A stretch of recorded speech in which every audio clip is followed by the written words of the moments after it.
जय हिंद, वंदे मातरम। स्वागत है आप सभी का फ्री एग्जाम यूट्यूब चैनल पर। दोस्तों, अगर आप बिहार वीएसएससी फील्ड असिस्टेंट का एग्जाम देने वाले, तो ये वीडियो आपके लिए अति महत्वपूर्ण होगी, जिसमें हमने केवल वही प्रश्न शामिल किया है जो प्रीवियस ईयर में कई बार पूछे गए हैं। तो अगर आप इन सभी प्रश्नों को पूरे ध्यान से देखते हैं, निश्चित ही इनमें से प्रश्न बनेगा आपके एग्जाम में और आप जरूर सही करके आएंगे। तो चलिए सेशन को प्रारंभ करते हैं और पहला शानदार प्रश्न देखते हैं। पूछा गया है कि भारतीय राष्ट्रीय आंदोलन के 1905 से 1917 की अवधि को क्या कहा जाता है?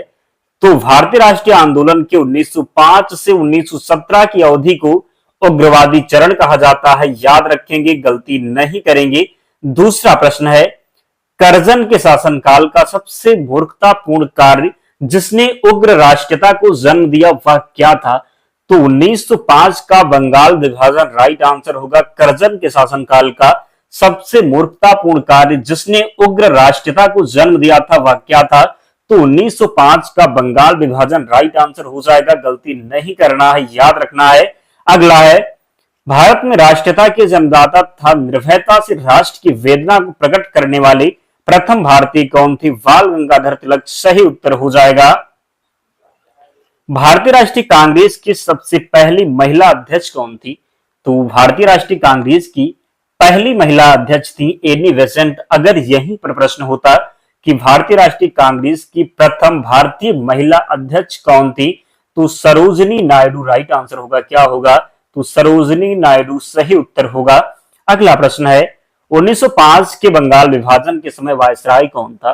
तो करजन था। कौन? तो करजन हो जाएगा सही उत्तर। गदर पार्टी के प्रमुख नेता लाला हरदयाल और सोहन सिंह भाकना। पूछा जाए कि गदर पार्टी की स्थापना कब हुई थी? तो 1913 में गदर पार्टी की स्थापना हुई थी। पूछा जाए कि कहां पर हुई थी? तो सैन फ्रांसिस्को अमेरिका में। कहां पर? तो 1913 में लाला हरदयाल और सोहन सिंह भाकना के द्वारा सैन फ्रांसिस्को अमेरिका में गदर पार्टी की स्थापना की गई थी। अगला है, स्वराज मेरा जन्म सिद्ध अधिकार है और मैं उसे लेकर रहूंगा, या किसने कहा था? तो बाल गंगाधर तिलक ने। और जिन प्यारे दोस्तों ने अब तक वीडियो को लाइक नहीं किया है, निवेदन है आप सभी से जल्दी से वीडियो को लाइक कीजिए और चैनल को जरूर सब्सक्राइब करना है। मार्ले विल्टो रिफॉर्म किस वर्ष में प्रस्तुत किया गया? 1909 में। ज्ञानपीठ पुरस्कार किस क्षेत्र वालों को दिया जाता है? तो साहित्य के क्षेत्र में दिया जाता है ज्ञानपीठ पुरस्कार। अर्जुन पुरस्कार किससे संबंधित है? खेल कूद से। किस क्षेत्र में असाधारण योगदान के लिए शांति स्वरूप भटनागर पुरस्कार दिया गया? तो विज्ञान के लिए। ग्रैमी पुरस्कार किस क्षेत्र में दिया जाता है? तो संगीत में दिया जाता है ग्रैमी पुरस्कार। नॉर्मन बोरलॉग पुरस्कार किस क्षेत्र में दिया जाता है? तो कृषि में दिया जाता है। राष्ट्रीय एकता पर बनी सर्वोत्तम फीचर फिल्म को किस पुरस्कार से सम्मानित किया जाता है? तो नरगिस दत्त पुरस्कार। रेमन मैग्सेसे पुरस्कार किस देश द्वारा प्रदान किया जाता है? फिलीपींस के द्वारा। पुलित्जर पुरस्कार किस क्षेत्र में प्रदान किया जाता है? तो पत्रकारिता में। कलिंग पुरस्कार दिया जाता है तो विज्ञान को लोकप्रिय बनाने के लिए कलिंग पुरस्कार दिया जाता है। किन उपलब्धियों के लिए ग्लोबल 500 पुरस्कार प्रदान किए जाते हैं? तो पर्यावरण प्रतिरक्षा के लिए। धनवंतरी पुरस्कार किस क्षेत्र में प्रदान किया जाता है? चिकित्सा के क्षेत्र में। सरस्वती सम्मान किस क्षेत्र में दिया जाता है? तो साहित्य में। नोबेल पुरस्कार की स्थापना किस देश में हुई थी? तो स्वीडन में। नोबेल पुरस्कार किसकी स्मृति में दिए जाते हैं? तो अल्फ्रेड नोबेल के। ज्ञानपीठ पुरस्कार कब से प्रदान किया जा रहा है? तो 1965 से। खेल प्रशिक्षकों के लिए द्रोणाचार्य पुरस्कार किस वर्ष स्थापित किया गया? तो 1985 में। कब? तो 1985 में। नोबेल पुरस्कार कब प्रारंभ किए गए? 1901 में प्रारंभ किए गए नोबेल पुरस्कार। भारत रत्न और अन्य राष्ट्रीय सम्मान का आरंभ कब हुआ? 1954 में। सीवी रमन को किस वर्ष नोबेल पुरस्कार मिला था? 1930 में। मैन बुकर पुरस्कार के लिए किन देशों के लेखकों पर विचार किया जाता है? तो राष्ट्रमंडल। और आयरलैंड से अंग्रेजी लेखक के। अर्थशास्त्र में नोबेल पुरस्कार किसने स्थापित किया था? स्वीडन का सेंट्रल बैंक। ज्ञानपीठ पुरस्कार प्राप्त करने वाली पहली महिला कौन थी? तो आशा पूर्णा देवी। के बिरला फाउंडेशन द्वारा 1992 में साहित्य के क्षेत्र में उत्कृष्ट योगदान के लिए किसे सम्मानित किया गया? तो सरस्वती सम्मान को किसे? तो सरस्वती सम्मान। भारतीय क्रांति की जननी किसे कहा गया है? भारतीय क्रांति की जननी किसे कहा गया है? तो मैडम भिखाजी रुस्तम कामा को। 1916 में मद्रास में होम रूल मूवमेंट के प्रवर्तक कौन थे? 1916 में मद्रास में होम रूल मूवमेंट के प्रवर्तक कौन थे? तो एमी बेसेंट। बाल गंगाधर तिलक द्वारा शुरू की गई साप्ताहिक पत्रिका केसरी हो जाएगा राइट आंसर। पंजाब केसरी शेर पंजाब किसका उपनाम है? लाला लाजपत राय का। भारतीय इतिहास में 1912 का ऐतिहासिक महत्व क्या था? राजधानी का कोलकाता से दिल्ली स्थानांतरण।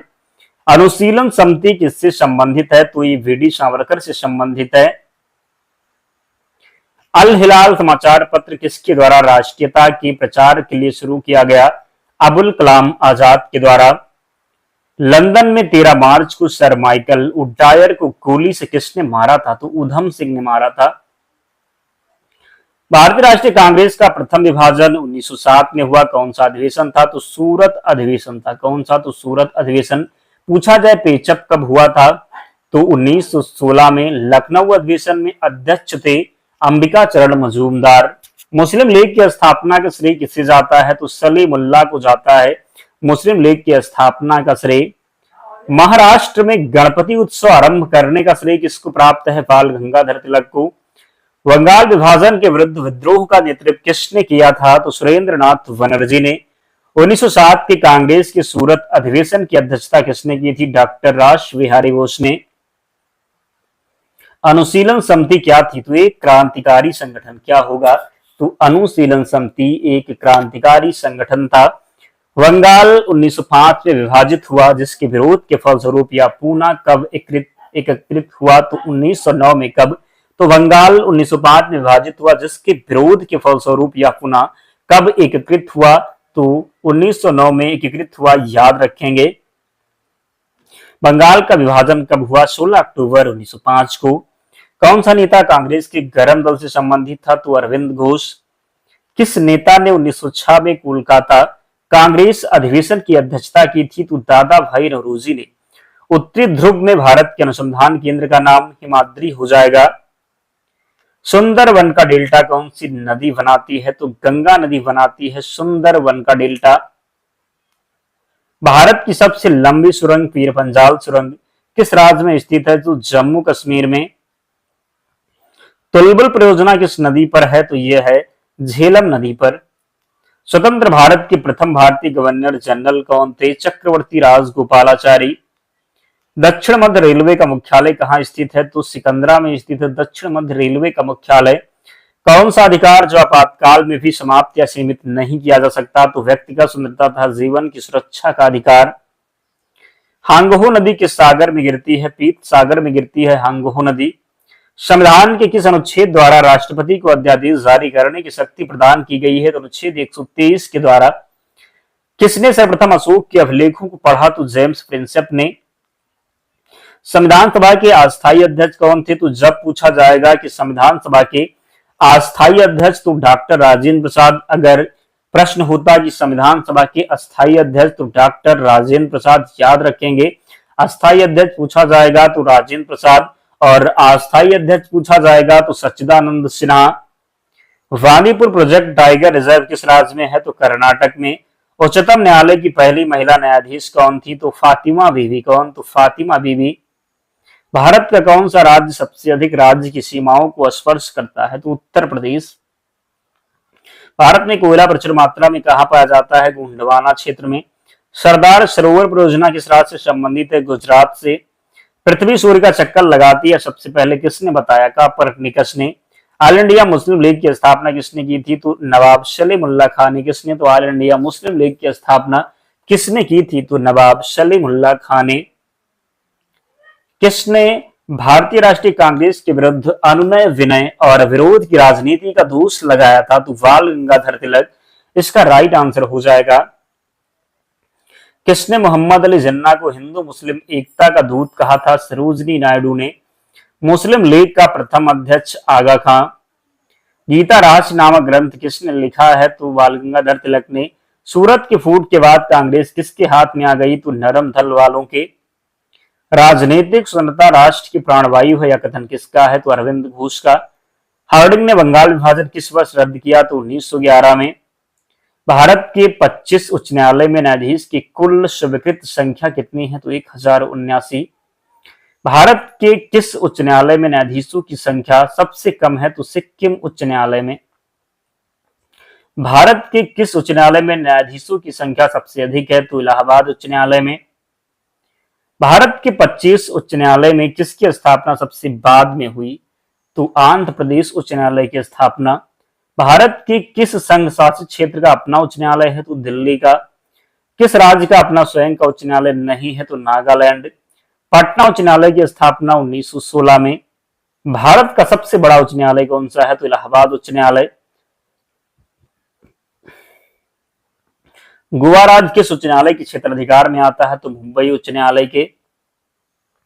अंडमान व निकोबार द्वीप समूह पर उच्च न्यायालय में से किसी का क्षेत्राधिकार है? तो कोलकाता का। अंडमान व निकोबार द्वीप समूह पर उच्च न्यायालय में से किसका एक क्षेत्राधिकार है? तो कोलकाता का। किसका है? तो कोलकाता का। लक्षद्वीप संघ शासित प्रदेश किस उच्च न्यायालय के क्षेत्राधिकार के अंतर्गत आता है? तो केरल उच्च न्यायालय। छत्तीसगढ़ उच्च न्यायालय कहाँ स्थित है? तो बिलासपुर में। उत्तराखंड उच्च न्यायालय की स्थापना कहाँ की गई? तो नैनीताल में। मध्य प्रदेश उच्च न्यायालय कहाँ स्थित है? जबलपुर में। केरल का उच्च न्यायालय एर्नाकुलम में। उड़ीसा राज्य का उच्च न्यायालय तो ये कटक में है। उच्च न्यायालय के न्यायाधीश अपना त्यागपत्र किसको देता है? राष्ट्रपति को। किसी न्यायाधीश को एक उच्च न्यायालय से दूसरे में स्थानांतरित करने का अधिकार किसे प्राप्त है? तो भारत के राष्ट्रपति को। उच्च न्यायालय के न्यायाधीशों की सेवानिवृत्ति की आयु अधिकतम उम्र सीमा 62 वर्ष। उच्च न्यायालय के मुख्य न्यायाधीश का वेतन कितना है? तो कितना हो जाएगा? 2.5 लाख। याद रखेंगे। उच्च न्यायालय के न्यायाधीश पद पर नियुक्त होने वाली प्रथम महिला अन्ना चांडी। उच्च न्यायालय के मुख्य न्यायाधीश के अतिरिक्त कुल कितने न्यायाधीशों का प्रावधान है? तो कोई सीमा नहीं है। उच्च न्यायालय के किसका अधीक्षण करने का अधिकार है? अधीनस्थ न्यायालय का। सबसे पहले उच्च न्यायालय बात करेंगे, सबसे पहले किस उच्च न्यायालय ने घोषणा की थी कि वंद असंवैधानिक है? तो केरल उच्च न्यायालय ने। भारत में चलित न्यायालय किसका? मानस पुंज है, तो डॉक्टर एपीजे अब्दुल कलाम का। दिल्ली उच्च न्यायालय की पहली महिला न्यायाधीश कौन थी? तो लीला सेठ। आंध्र प्रदेश उच्च न्यायालय कब से अस्तित्व में आया? तो 1 जनवरी 2019 से। आंध्र प्रदेश उच्च न्यायालय कहां स्थित है? अमरावती में। भारत के कितने संघ शासित क्षेत्रों का अपना उच्च न्यायालय है? तो 2। भारत का 25वां उच्च न्यायालय तो ये हो जाएगा आंध्र प्रदेश उच्च न्यायालय।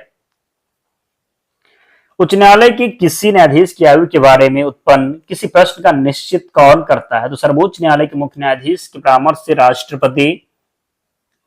सिंधु घाटी सभ्यता के लोग किस देवी की पूजा करते थे? तो मातृ देवी की पूजा करते थे सिंधु घाटी सभ्यता के लोग। सिंधु घाटी सभ्यता के लोगों की अर्थव्यवस्था की ताकत कृषि हो जाएगा। कालीबंगा कहाँ स्थित है? तो ये राजस्थान में स्थित है। सिंधु घाटी की सभ्यता के लोग किस चीज से बने हथियारों का प्रयोग करते थे? तो पत्थर से। चाक का आविष्कार किस काल में हुआ? तो नवपाषाण काल में। श्रीनगर की स्थापना किसने की थी? तो अशोक ने। विदिशा नदी के तट पर महावीर के 11 शिष्य क्या कहलाते थे? तो गणधर कहलाते थे। सिंधु घाटी सभ्यता का सबसे अधिक दक्षिण पूर्व स्थल कौन सा था? तो दाइमाबाद अहमदनगर जो कि महाराष्ट्र में है। होयसल वंश की राजधानी कहाँ थी? द्वार समुद्र में। प्राचीन इतिहास में सिंधु घाटी के लोग किस में विश्वास करते थे? मातृ शक्ति में। चौथी बौद्ध संगीति किसके शासनकाल में हुई थी? तो कनिष्क के। पृथ्वीराज रासो के रचयिता कौन थे? तो चंद्रवरदायी। सांख्य दर्शन के प्रवर्तक तो कपिल मुनि। पूछा जाए न्याय दर्शन के प्रवर्तक कौन थे? किसके? तो न्याय दर्शन के। तो न्याय के कौन हो जाएंगे? तो न्याय के गौतम हो जाएंगे। योग का पूछा जाए तो पतंजलि। चीनी यात्री ह्वेनसांग भारत कब आया? तो 630 से 644 ईस्वी के बीच में। समुद्रगुप्त का उत्तराधिकारी कौन था? तो चंद्रगुप्त द्वितीय विक्रमादित्य। जैन धर्म के 2 संप्रदाय कौन कौन से थे? तो श्वेतांबर और दिगंबर। आग का आविष्कार किस काल में हुआ? तो पुरापाषाण काल में। सिंधु घाटी सभ्यता का सबसे अधिक पूर्वी पुरास्थल कौन सा था? तो आलमगीरपुर मेरठ उत्तर प्रदेश में। ऋग्वेद में सबसे पवित्र नदी किसे माना गया है? सरस्वती नदी को। गहलवाल वंश का संस्थापक कौन था? तो चंद्रदेव। सर्वप्रथम भारत को इंडिया नाम से किसने संबोधित किया था? तो यूनानियों ने। चावल के साक्ष्य हमें कहां से प्राप्त हुए? तो रंगपुर हिमलोथल से हमें चावल के साक्ष्य प्राप्त हुए। वर्धन वंश की राजधानी कहाँ थी? थानेश्वर में थी वर्धन वंश की राजधानी। मेसोपोटामिया का क्या अर्थ है? तो दो नदियों के बीच की भूमि।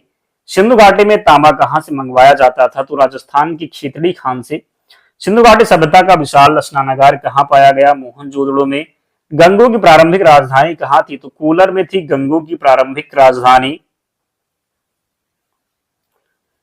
1873 में सत्यशोधक समाज की स्थापना किसने की थी? तो ज्योतिबा फूले ने। सत्यार्थ प्रकाश की पुस्तक के लेखक हैं स्वामी दयानंद सरस्वती। भारत में दास प्रथा कब अवैध घोषित किया गया? तो 1843 में। किस सिख गुरु ने फारसी में जफरनामा लिखा? तो गुरु गोविंद सिंह ने। किस सिख गुरु ने गुरु नानक की जीवनी लिखी थी? तो गुरु अर्जुन देव ने। सिखों के सैन्य संप्रदाय खालसा पंथ का प्रवर्तन किसने किया? गोविंद सिंह ने। 1757 में सिराजुद्दौला किसके द्वारा पराजित हुआ? तो क्लाइव के द्वारा।